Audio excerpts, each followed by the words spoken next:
Joining me now is Alison Centofante, the Director of External Affairs at Live Action. Last week, Live Action was permanently banned from TikTok. They received an email saying they were permanently banned shortly after their account was reinstated. Alison, can you explain to us a little bit about why the account was permanently banned and what TikTok told you afterwards? Sure, absolutely. So Live Action is a nonprofit. We educate on abortion. We hope to end abortion, and we've grown the largest following in the pro-life movement. And we were utilizing TikTok to continue to grow that movement.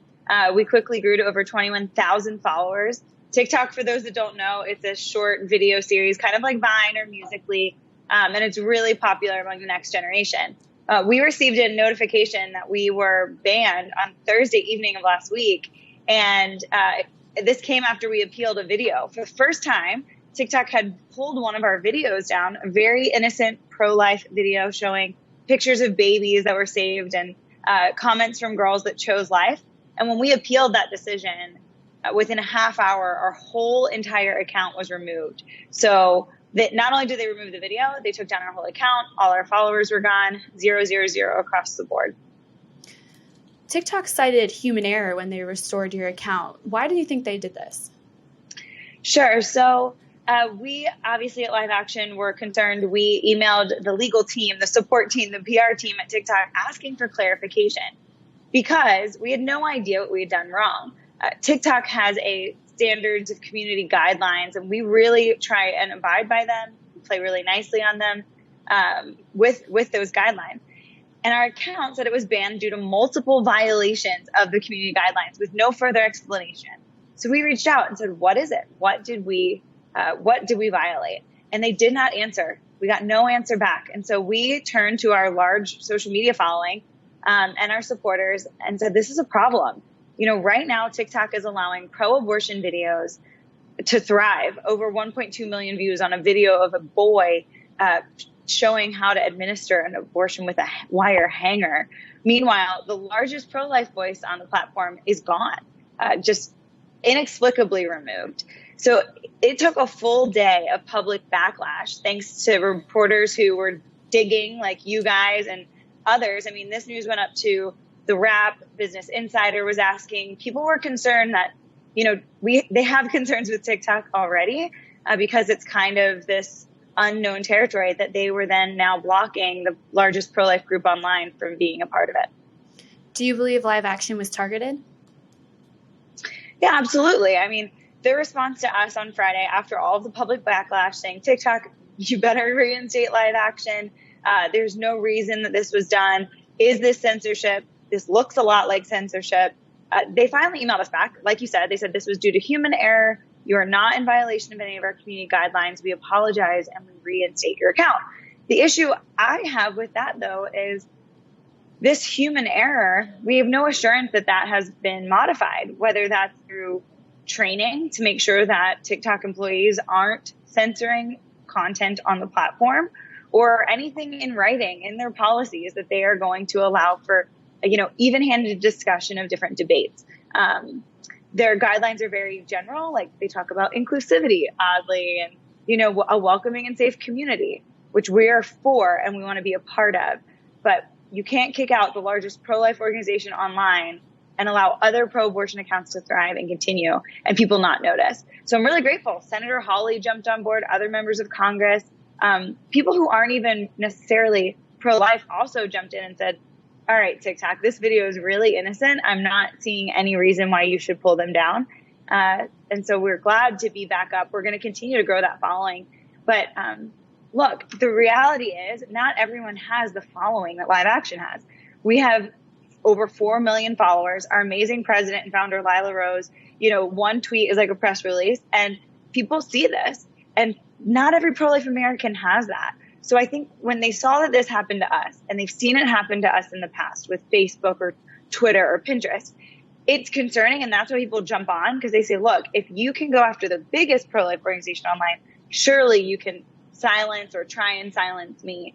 And that's why everyone should be proud of the way that they came together on Friday. TikTok did respond. So you referenced how Facebook, Google, and Pinterest have previously perhaps censored live action. Can you explain a little more about this? What happened with these platforms? Sure, absolutely. How much time do you have? First, I would point out that on Twitter, Twitter's been probably the worst in terms of suppression. Right now, our founder, Lila Rose, and our official account, Live Action, we are prohibited from advertising on the platform. So we're fine to post organically, but we can't put any money behind our ads like other nonprofits do. Groups like Planned Parenthood are free to advertise on the platform. And when asked why, in an email series, Twitter admitted that the reason they were prohibiting us from advertising is because we talk about certain things, like defunding Planned Parenthood, like undercover investigations into Planned Parenthood. They said in writing that it's due to us showing ultrasound images. It's shocking. It's not okay. And yet our following continues to grow, which is great. But Twitter's allowing the abortion industry to market their message far and wide, and not necessarily the pro-life side, at least Live Action's voice into that. So that's Twitter. Do you want me to walk through some of the others? Yeah, tell us a little bit about Pinterest. What did Pinterest ban you for? Sure. So Pinterest, over the summer, decided to flag Live Action as pornography, oddly enough. And anyone that knows Live Action, maybe I'll just explain to you what we do and what we are not. We're an educational resource. So we create videos about the abortion procedure, abortion industry, answering hard questions about this. What does our vision of the world look like without abortion? We are in no way pornographic, in no way. A Pinterest whistleblower came forward and said, look, you need to know that Pinterest has flagged your account on its blacklist as pornographic. And because of that, people can't link to your website. And we, once again, reached out for clarification, hoping it was an accident, saying, Pinterest, why are we on this list? What's going on? And instead of releasing us to continue to just play on the platform, which is mostly just pictures of babies and pro-adoption signs, they doubled down and they removed our account entirely, said we were no longer welcome to play on the platform, and said we were spreading misinformation, which is wild. So we can no longer play on Pinterest right now, which is okay. We have other platforms, but it's, again, a suppression of the pro-life voice when there are so many others. I personally, and most women my age, use Pinterest for, DIY and home decor and recipes. So I'm on there thinking, who's using this like for abortion or pro-life stuff? But oddly enough, if you type in abortion DIY on Pinterest, you will find pins that allow you to see how to do this to yourself. Dangerous pins.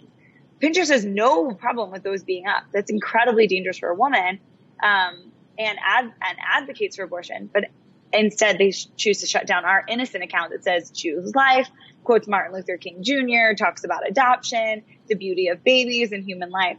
So, both sides of the conversation should be free to exist on these platforms. Absolutely. So I spoke with Lila in December, and she predicted that Live Action would face a lot of social media censorship in 2020. Do you think that there's more censorship coming your way? And how is Live Action prepared to deal with this? Yeah, a great question. I hope not. I hope all of these social media entities and every member that's a part of them understands the First Amendment and understands that the answer to hard questions is more speech, not less, and not to step into these national debates and try and be a goalkeeper. We saw Facebook over the summer tried to flag a video as false because two abortionists told them to do so. So I think the reason we're seeing it is because there's a message that's being promulgated on the left that says, you know what, you need to be shut down anything that you think is wrong, that you think or feel is wrong. And that's a concern because that now employees at Pinterest, employees at TikTok are hearing that and going, well, I'm going to shut down this pro-life voice that's really effective, really innovative, and is actually changing hearts and minds. I could show you hundreds of thousands of examples of comments, videos of people actually changing their mind in real life on abortion because of what we've been doing to educate. And I think that threatens a lot of people who are really bought into the pro-abortion industry. So this needs to be top down. It needs to be a part of this conversation of diversity, tolerance, and inclusivity. When Mark Zuckerberg, the owner of Facebook, came to the Hill this summer, he admitted to Senator Hawley that he made a mistake in our case, that they had made a mistake by trying to flag a video as false on a hotly debated topic like abortion. It's not there. We are all for people saying, look, this post saying that the election is on May 3rd, you can flag that. That's clearly false. But don't step into national conversations like abortion, or you can think of others like immigration, climate change, and decide who's right and who's wrong. That's not your place. The American people need to hear both sides of it. You know, numerous lawmakers have expressed concerns that Communist China, which is notoriously anti-life, is using TikTok to collect data. Why is Live Action on this platform if it's owned by a company that is based out of Communist China, which, as I said, is notoriously anti-life? Yeah, sure. Oh, I've seen that too, where people are like, delete it, get rid of it. We've decided, because the pro-abortion industry is on there and there's such a narrative of ending preborn lives, that we needed to be on there as well. I think I mentioned already, but there's a lot of videos on there telling young girls that they're alone, how to abort, that they should abort. And when we stepped in to the platform just this summer, immediately the response was so amazing to me. People were engaged, saying, I love this. This is like one of the only pro-life accounts I've seen on TikTok. Where have you been? I can show this to my friends. I just saw a comment this morning of someone saying, you changed my friend's mind on abortion because of the videos you're putting out on TikTok, which is amazing. So that's why we've decided to be there. You know, we want to innovate. We want to lead. We want to be the digital leaders as we are. And so we're going to keep doing that. Obviously, we're making sure our data is protected. And there are a lot of national questions about TikTok, but I'm happy they seem to do the right thing in this situation. I think we made Friday pretty busy for them, but they did the same for us. And we asked them to step up and respect our right to play on this platform. I don't know what other, protocols they put in place, but hopefully this taught them a lesson. The pro-life movement is strong. We're unified. And if you mess with one of us, you mess with a lot more than you think. And we want to be able to share the truth.